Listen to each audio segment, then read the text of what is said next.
they're what, 3 games under 500 right now, right? Yeah. And so, if they take 2 out of 3 from Pittsburgh, they would go into the All-Star break 2 games under 500. If they are 2 games under 500 at the trade deadline, I think that still means I don't think that they're selling. Do you? Well, it depends a little bit on the rest of the wild card. I agree. Because this is why we were really trying to do it more based on like Baseball Prospectus's playoff probability than we were basically on record, right?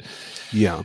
But it feels like that number would be close enough that they'd be like, we're not blowing this thing up just yet. Well, like I've said this before, and people have disagreed, but I think they're going to be motivated not to sell if all things are equal, if it's sort of a coin flip. I think that is, whether conscious or subconscious, because of the ownership situation, the front office being in flux, this being year 8, and if they miss the playoffs, this will be 4 out of 5 missing the playoffs with this front office. So, I think they might not tell you that, and honestly, they might not even think that, but I do think if it's a coin flip, they will lean more towards either standing pat, which they've done the past 2 seasons, despite having 75% playoff odds. So, but I wrote, and we talked about this in the last episode, and I wrote about it for The Athletic a couple days ago too, which is like, I do think that there's a lane to take that is selling, but only the impending free agents. Right. And we reviewed on the last episode, they have 6 of them. I would say at least 3 or 4 are definitely going to draw interest from teams. Guys like Willie Castro, Harrison Bader will probably draw some decent interest. I think if you're still below 500 on deadline day, that is a real path to consider, but you're also not going to get, huge long-term assets for those guys. You're looking to trade those guys for future role players, future middle relievers. Maybe you hit on a prospect or 2. Right. That's great. You're basically just trying to cash in players who are going to leave for nothing in 3 months for some semblance of equity or some, future. It's almost like in other sports trading them for 6th round picks. It's not that the 6th round pick's that valuable. It's that then you can use that 6th round pick later and trade for something. So I do think that's the path. If we're being honest, standing pat until proven otherwise is what I think they'll do largely. But I will say this is now pretty consistent over this homestand and the end of the previous homestand. There are scouts galore from other teams, and they are there, not making a secret that they're looking at Twins players to trade for. They're asking around about people. They're talking to each other. They're talking to us. And I just have this in the back of my head. We can sit here having covered the Twins for 2 decades and having covered this regime very, very closely since 2017 under Falvey. And we can go through what they did the last 2 years and how they've tended to stand pat since the ownership, / payroll a couple of years ago and all that.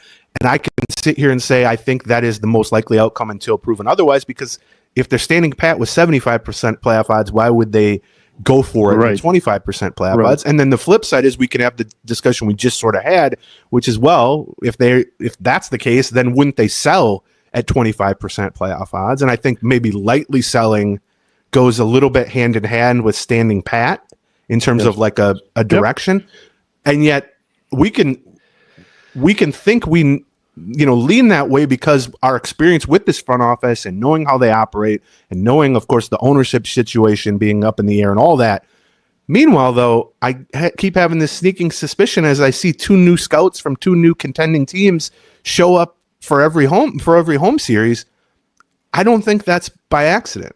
Yeah, I don't think that's without any, push in terms of info that they're getting, whether from the Twins or from teams that are dealing with the Twins or from just gossiping around the league or them just, trying to do the same calculus that we're doing here and coming up with a slightly different answer. I think, when I'm seeing nationally contending teams and American League contending teams that are definitely bound for the playoffs, teams that are sort of in the wild card mix with the Twins plus or minus a few games, and they're sending people to go look at Twins players, that does tell you something, I think. It tells you that at the very least they haven't shut down league-wide the notion that they might be selling and more than just selling the impending free agents. I think when we talked a little bit about this, you also mentioned, now you're specifically talking about contending teams. You know where these scouts are from, right? You're talking about contending teams. Yeah, they have to. In a fun twist for those of us who like to gossip and people watch, they have to identify themselves. Right. They're wearing badges and they're wearing usually yes, polo shirts with the team on it and all that. You can't because I think the idea is it's a little bit of like the whole Patriots Spygate thing. Oh, I suppose, yeah. The idea is if you're kind of going into enemy territory as a spy, and I'm not saying anything nefarious is going on, but if you're sending someone to go get information, identify yourself when you come through the front door, as opposed to scouting them as a competitor because you've got a series coming up 3 weeks or 2 weeks from now, something like that. Yeah, right. And it's not necessarily that, because I think that is sort of a typical advanced scouting. I think so much of that is done on video the last few years, but so that to me adds a layer of intrigue, and it also kind of. And I don't mean to make it seem like scouts never just show up. They do show up. But this has been a noticeable increase, especially this part of the season, where it's like, oh, there's so-and-so from fill-in-the-blank team. Right. Wonder why he's here. And it does halt my assumptions a little bit, or, kind of rein them back a little bit, where I'm like, am I reading this situation wrong? But it could also be that the Twins, with still now 3 weeks exactly till the trade deadline, have conveyed the discussion that we're basically having, which is we don't know what path. We don't know what we're doing. Yeah, right. And teams are wanting to get background just in case, basically. On the topic of light selling, the problem with light selling is sometimes when you see, teams like we've seen some teams try to kind of play it both ways at the trade deadline. Cleveland's famous for the Rays do it.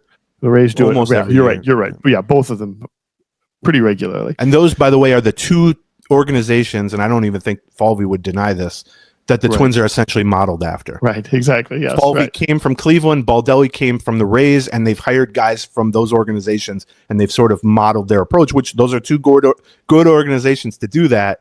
But when we have this discussion, it's like, ooh, could the Twins see themselves as sort of continuing to model their path? Yeah. I would be interested to see. Here's the thing. Even the light selling type of path that you're talking about. One, you raise a good point, which is, are you really going to do any sort of selling if what you're getting in return is not anything particularly valuable? You're getting, like you said, some future assets that you can maybe package together, aren't necessarily going to lead to a game-changing pitcher in the future, et cetera. Now, if something great comes along, maybe you consider that. Here maybe somebody really needs a center fielder, and Harrison Bader's sitting there, and they're willing to give you a top 100 prospect. Like maybe that is something that could happen. But the problem is that almost all of those guys at this point, it's not like the Twins have a lot of extra margin for error here. When the guys that they would be trading, Willie Castro's batting in the top 3 of this order right now, and there really hasn't been a lot of other, great performers around him. Danny Colomé is a pretty valuable member of this bullpen right now. Harrison Bader is, your center fielder right now, because we're going to talk about Buxton's injury, and has been pretty much an everyday left fielder. He certainly has the most starts in left field of any of the other Twins. So, you can say, well, we're going to kind of get rid of, we're going to lightly sell. Those light sales leave a hole that this team is going to have to deal with. And for a team that is on the fringe of the playoffs, fringe of the postseason, or thinks they're going to try and, that's a hard thing to swallow. And welcome to the end of this video. There's lots more. For another, just click on one of these boxes. Or click on this circle in the middle to subscribe to all of our Twins Talk. Thank you.